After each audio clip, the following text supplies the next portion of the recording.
There are basically two methods to get the gated reverb sound for drums. The original method does not require a reverb unit at all. Simply place the drum set with its close and distant mics in a room that ideally has some reflections. Then the distance mic's signal is heavily compressed and processed with a noise gate, which is triggered by the close mics feeding the sidechain input. You can set the hold time of the noise gate to the perceived duration of a drum hit, roughly half a second. This is followed by a short release phase. As a result, the gate lets pass only the first half second of the reverb after each drum hit before quickly closing again.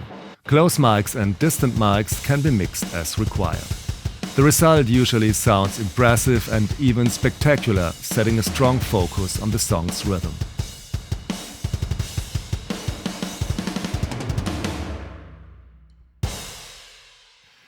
The second method replaces the live room with a reverb unit.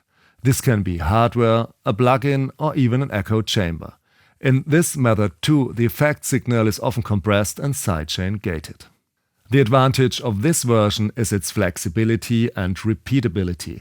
This setup also works live at concerts or with synthetic drums.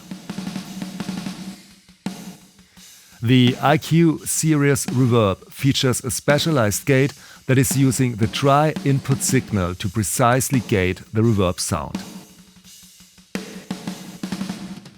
An even simpler and more flexible solution is the use of pre-configured gated reverb sounds.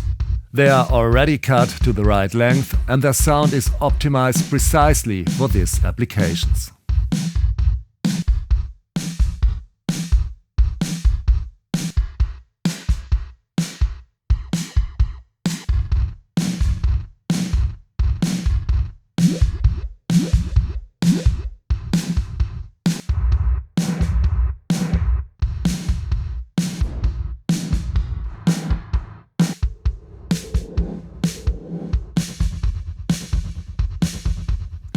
Let me point out that not only drums and percussion can benefit from this nonlinear reverb. Vocals, rhythm guitars, brass instruments,